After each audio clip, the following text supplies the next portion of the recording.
It, capítulo 2, es la secuela de la adaptación de 2017 de la novela homónima de Stephen King.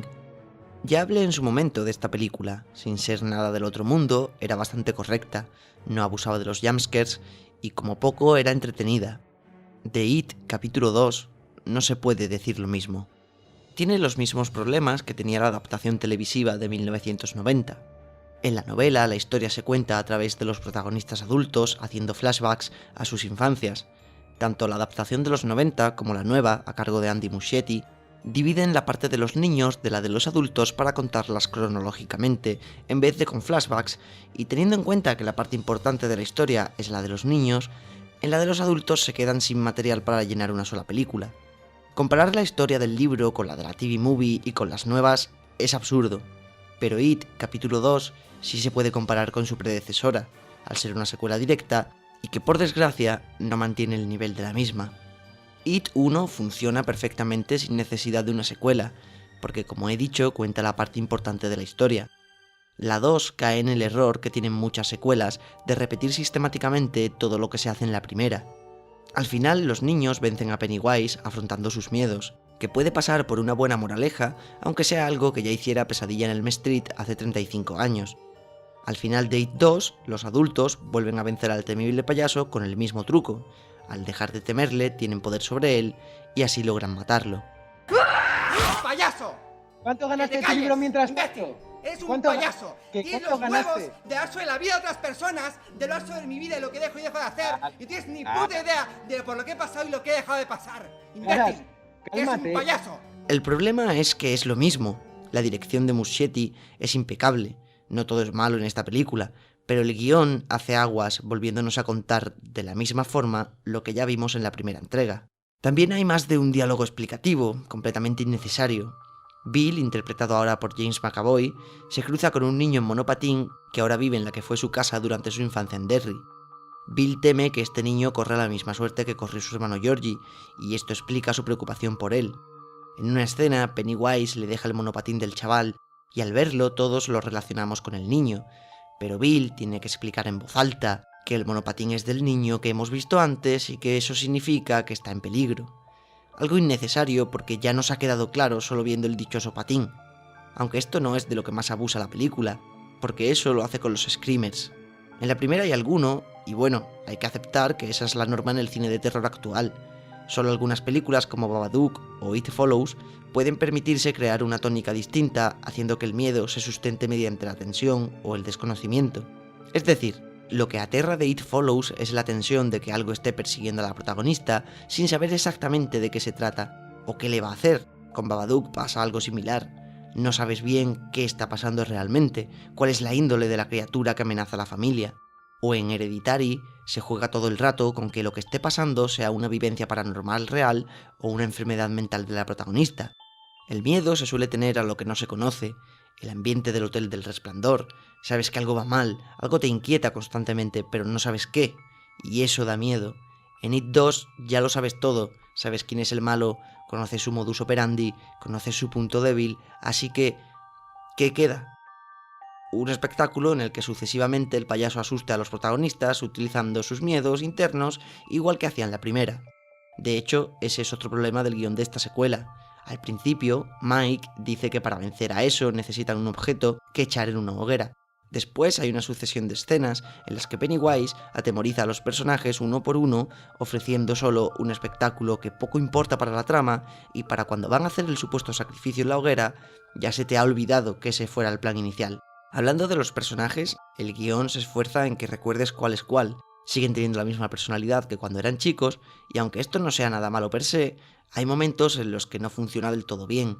Es decir, en la primera ver a unos niños aterrorizados por un payaso y teniendo que enfrentarse a sus miedos internos, tiene sentido, pero en la segunda son adultos que siguen actuando como niños, y ver a adultos de 40 años teniendo miedo de un payaso, por muy sobrenatural que este sea, es ridículo.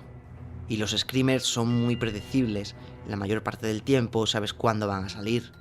Pero no todo es malo en esta película. La actuación de Bill Skarsgård como el payaso Pennywise sigue estando a la altura de la primera parte, aunque no es comparable a la de Tim Curry. Aquí estoy, pequeño. No porque sea peor, que no creo que sea el caso, sino porque literalmente No tiene sentido compararlas, pero ya que estamos, no está de más decir que la adaptación de los 90 no sería tan recordada si no hubiera sido por Tim Curry, que convirtió a Pennywise en un icono del cine de terror. Pero si lo sacas a él de la ecuación, el resultado es una peli cutre que ha envejecido muy mal. El final en el que los adultos se enfrentan a una araña robótica ahora resulta ridículo.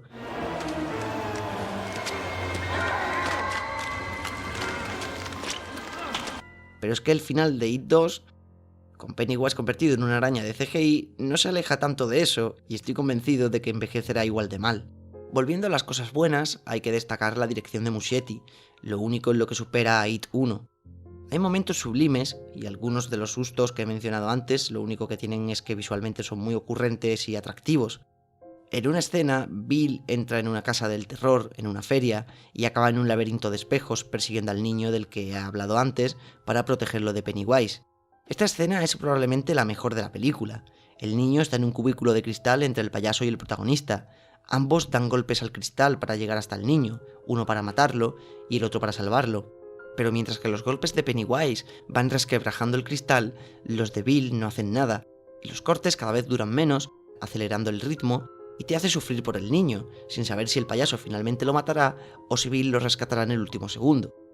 Al final la tensión culmina con eso devorando al niño ante la mirada impotente de Bill, junto con la nuestra, y es una escena brutal, porque te pone en tensión sin precisar de un jumpscare. En otra escena, una niña persigue una luz que la lleva hasta Pennywise, y explicarla sin tener casi material para mostrarla es un poco estúpido, pero diré que está ejecutada del mismo modo que cuando Georgie muere en la primera. Las dotes directivas de Muschietti se lucen constantemente, en la forma, por ejemplo, de introducir un flashback. Los adultos se miran reflejados en un escaparate y el reflejo es el de los niños. Ha empezado el flashback otorgándole continuidad a dos escenas separadas por 27 años en la cronología de la película. O en la presentación de los personajes, que es sublime. Vemos que Bill se ha convertido en un escritor de éxito, aunque no sabe cómo contentar al público, ha superado su tartamudez, pero esta vuelve en cuanto tiene noticias de Derry. Beverly se ha casado con un maltratador que nos recuerda a su padre, y de igual forma, Eddie con una gorda posesiva que nos recuerda a su progenitora. Pero sin duda la mejor presentación es la de Ben. De nuevo, es difícil de explicar sin mostrar escenas, pero usad la imaginación. Es el último personaje en ser presentado, y lo primero que vemos es a un gordo rubio presentando un proyecto en una oficina. Es físicamente parecido a Ben, y además es tan inseguro como este lo era en su niñez. Pero entonces se nos revela que Ben es el jefe de la compañía y que ahora está buenísimo. Sí, ya sé que es un cliché, pero eso es reprochárselo a Stephen King. Yo estoy hablando aquí de Muschietti, que te hace creer que Ben es el gordo para luego sorprenderte con el cambio físico que ha pegado. Lo mejor de estas presentaciones es que se hacen a medida que los personajes reciben noticias de Mike, para hacerles saber que eso ha vuelto, introduciéndote a la vez en la trama de la película desde el principio y explicándote visualmente lo que conlleva para ellos la llamada que les hace Mike. También hay alguna referencia visual a la novela. En la primera aparece una tortuga en forma de juguete. En la novela se explica que una tortuga gigante flota en el cosmos con elefantes a su lomo sobre los que recae el universo entero. De nuevo las quejas al señor King. En esta segunda parte, cuando aparece una tortuga, es en una habitación cuyo papel de pared está decorado con elefantes, y en otra escena hay una tortuga disecada en una clase y al fondo se ve un globo terráqueo que por el ángulo parece estar sobre el caparazón de la tortuga. No dejan de ser referencias para los que han leído la novela, pero es una solución visual brillante para significar el símbolo sacado del libro. En resumen, se nota que Muschietti tiene un gran potencial como director que parece que va a desperdiciar con películas por encargo como hizo Jon Favreau. El director de Iron Man tiene más películas en su haber por encargo de Marvel o directamente de Disney que por iniciativa propia, pero cuando ha hecho algo por su cuenta ha sabido demostrar que es un buen director.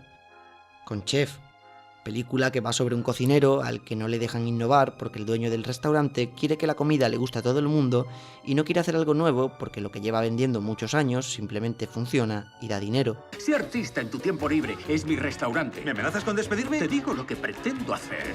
Si no preparas mi menú. Es básicamente lo que pasa dentro de la fábrica de dinero que es Disney. Y Chef es una gran película, porque no tiene ninguna exigencia por parte de un estudio de hacer 20 secuelas de la misma. Lo mismo pasa con Muschietti. Es un gran director y espero que no se les recuerde solo por haber hecho 2 películas de It que en conjunto no funcionan del todo bien, o no todo lo bien que deberían, la película de Flash para DC o el live action de Ataque a los Titanes. It 2 no es mala, es solo otra peli de terror mediocre del montón. Oh, Hola.